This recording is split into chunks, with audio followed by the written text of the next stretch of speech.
And now at this time, it is my privilege to introduce a student who is going to start off a new tradition for Titusville High School. This year, we added a speech to our commencement exercises called Pause for Reflection.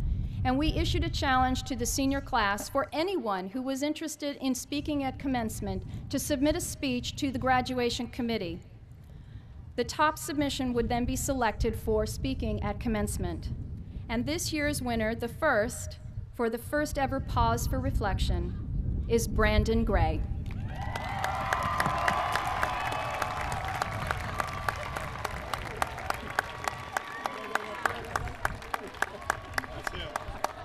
That is Brandon. He's got more hair than you. I know.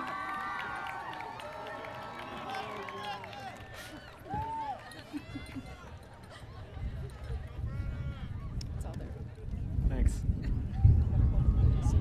Hello, everybody. And to my graduates, hello, everybody. Hey, hi, how you doing?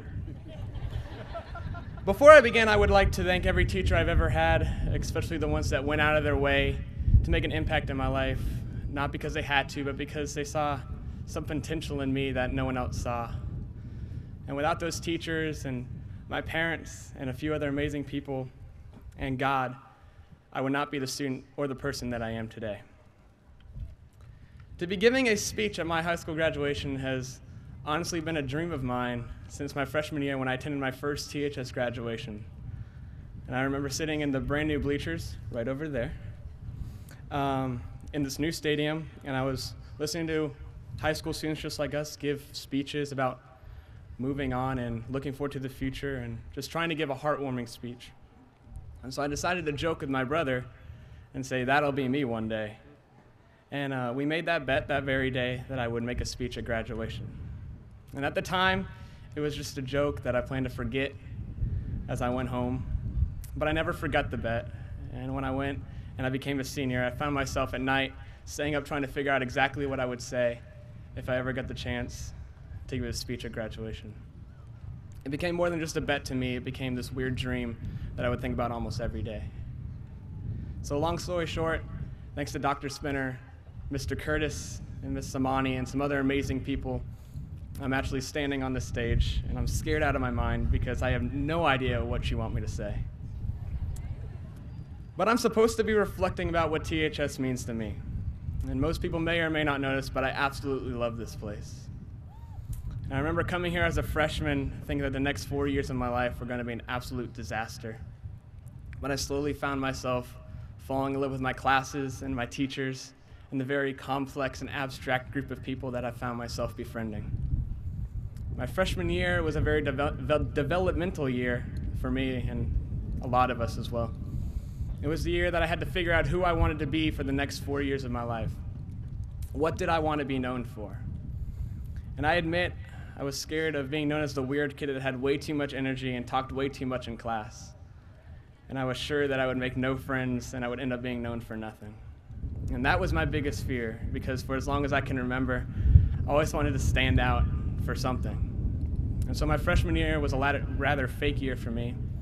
I tried to fit in with who I thought I should fit in, and then I would go home annoyed with myself and the people that I thought I was supposed to be friends with.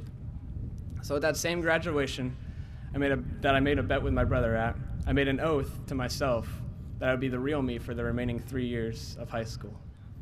And so here I am today. I'm known as the kid from Terror TV with an afro. And I wouldn't change that for a thing, because I've had the honor of attempting to entertain my fellow classmates with unfunny and awkward films about me trying to survive in a building called Survivor Man, and a video that sucked up everything called The Tow Wow. But for some reason, and to my surprise, you people accepted me, I think. And those same people became my friends and would go on to share so many memories with me. We made it through what seemed to be the never-ending construction of our beautiful new facilities, and we experienced our football team finally beating Astronaut for the first time in 15 years. And our other sports teams excelling beyond our expectations. We went through many hurricanes, including the vicious tropical storm Faye from last year that we were forced to miss 4 days of school for because it blew over a few twigs. And we learned how to drive, some of us better than others. We found ourselves talking about how great Mr. Redlin and Coach Mays are whenever the subject of math came up. And we experienced the ice wars of 2009. Thank God we got our Frosty missiles back. We saw a president get elected that didn't have the last name Bush or Clinton. And we found ourselves, for one reason or another, knowing that Taylor Collier is going to be the president of the United States one day. And many of us, including myself, already have a position in his presidential cabinet. We fell in love, and we had our hearts broken, and we made friends that will last forever. And while we had many firsts, we also had a lot of lasts. We had our last first day of high school, our last high school game, our last high school winter vacation, our last classes together, our last chances to say goodbye to our favorite teachers, and our last day of high school together. Together, we have done a lot, and together we have been amazing. And looking back, I can't honestly say when we became together and why, as cliche as it sounds, we really are better together. But because we did become together, we became the people that we are today. Together, we individually became known for something amongst our friends and fellow classmen. Whether you're the smart student with the GPA that we didn't even know was possible to achieve, or the student that's known for hitting somebody because that person has an oddly shaped ball in his hands. You became known for something, regardless of whether or not you like that fact.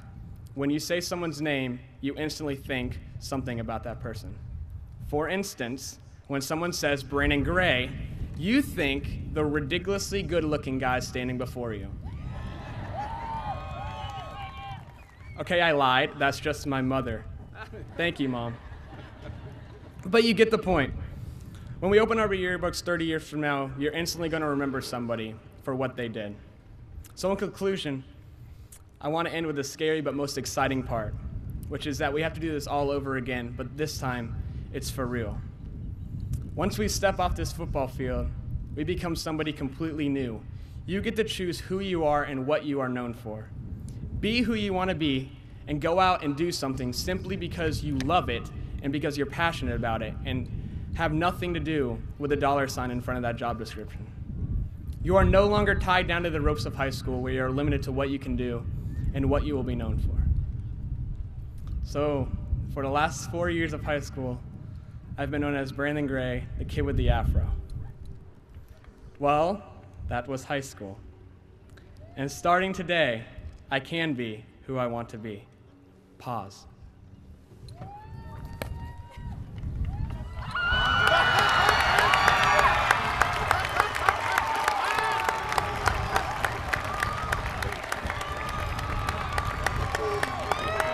It fits.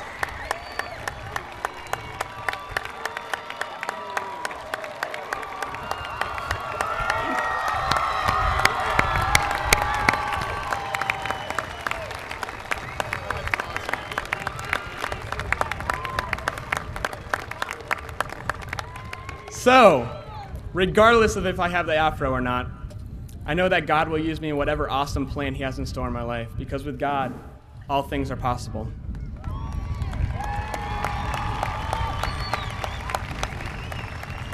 And because of my Lord and Jesus Christ, I have become who I wanted to be up to this point in my life, and I'm pretty proud of that. But it's time to start new. It's time to start in the real world, and it's time to be somebody. Thank you, and God bless.